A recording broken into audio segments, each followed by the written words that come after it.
Hello mga kamaniwise! Welcome back to my channel. In this video, pag-uusapan natin ang isa sa top performing funds ng Manulife, ang Global Semiconductor Opportunities Equity Feeder Fund. Kapag nag-invest ka sa fund na ito, magkakaroon ka ng exposure sa semiconductor industry worldwide.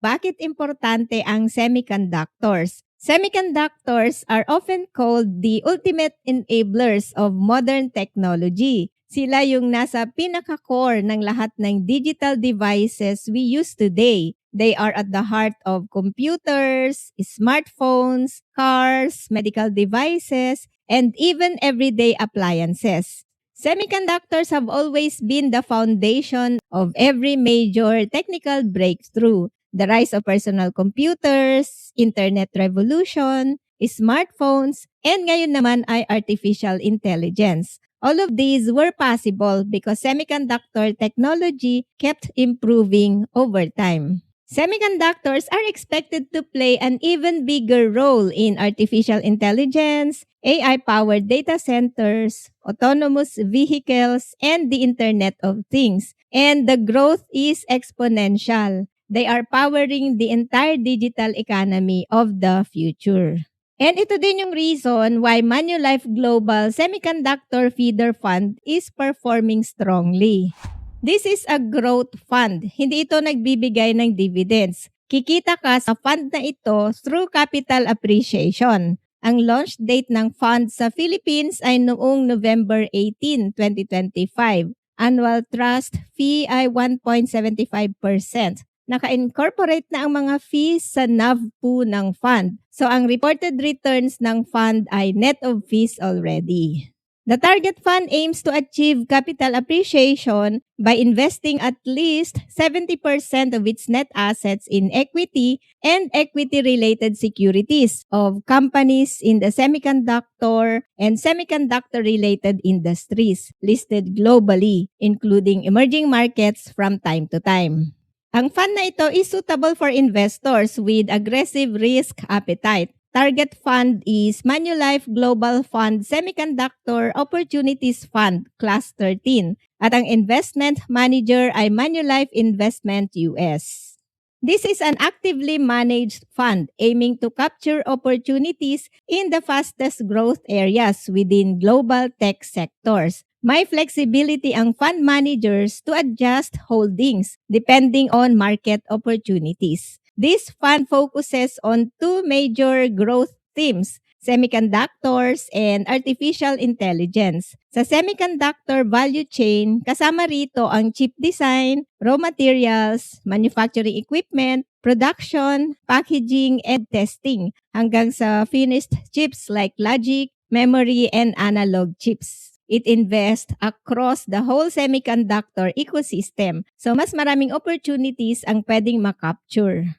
The fund also invests in the AI value chain companies. Under infrastructure, kasama dito ang cloud computing, big data, Internet of Things, platforms, and software. Under application, kasama naman ang mobile technology, social platforms, machine learning, robotics, cybersecurity, and analytics. Under beneficiary sectors, industries like media and entertainment, automotive, healthcare, retail and e-commerce, manufacturing, and banking can all benefit from AI through better efficiency and higher productivity. This fund aims to benefit from the growing semiconductor demand and AI transformation worldwide.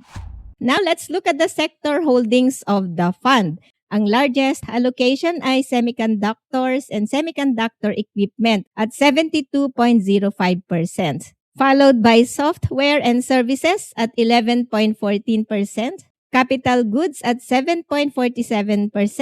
This sector includes industrial companies that manufacture machinery, tools, and equipment. Then we have technology, hardware, and equipment at 6.89%. And others at 4.1%. This refers to smaller allocations in sectors outside the main focus areas, giving some added diversification.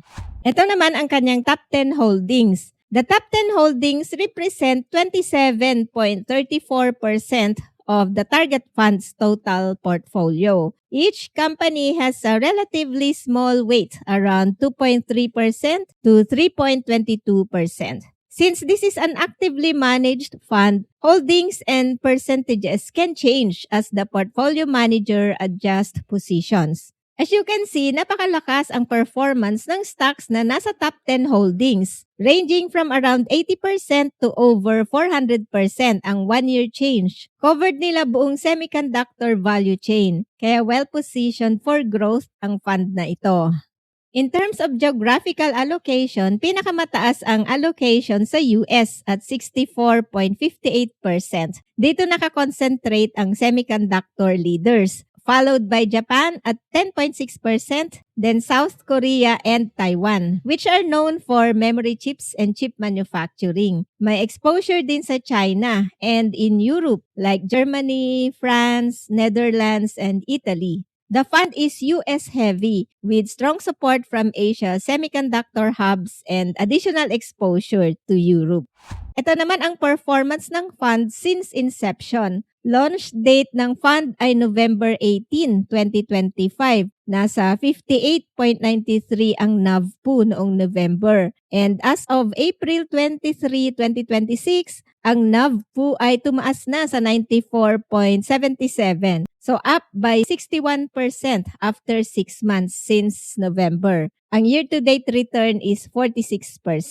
Uptrend ang NAV po despite the tensions in the Middle East. April biglang lumipad ang NAV po niya, driven by strong gains across the global semiconductor sector. Positive ang sentiment ng market sa semiconductor sector, supported by expectations of continued AI-driven demand, chip industry recovery, and strong earnings. Kapag tinignan natin ang taas na ng NAV po, baka late na pumasok kasi all-time high na siya. Pero if we look at the big picture, kung ang semiconductor market ay projected na aabot $1 trillion to $1.6 trillion by 2030, ibig sabihin nasa early to mid-growth phase pa lang ang trend na ito. So kahit mukhang mataas na ang NAV po ngayong 2026, kung titignan natin sa 4-year to 5-year horizon, pwedeng hindi pa siya expensive in terms of growth runway. Mukhang malaki pa ang upside potential ng fund na ito.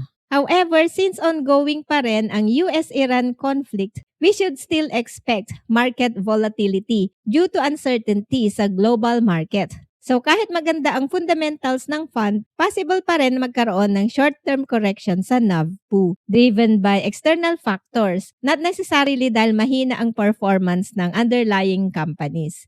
Kung naniniwala ka sa long-term fundamental growth ng semiconductor industry, you can consider investing sa fund na ito. If you want to invest sa fund na ito, available ito sa Dragonfly Securities. Meron din ito sa Investa Funds and Maya Investa Funds. Wala pa ito sa First, Metrosec at Call Financial. At hindi ko alam kung magkakaroon din ang fund na ito sa kanila. Wala rin ito sa G-Funds. Kung wala ka pang account sa Dragonfly at gusto mong mag-invest sa Manulife Global Feeder Funds, you can sign up on Dragonfly using my referral code MoneyWise.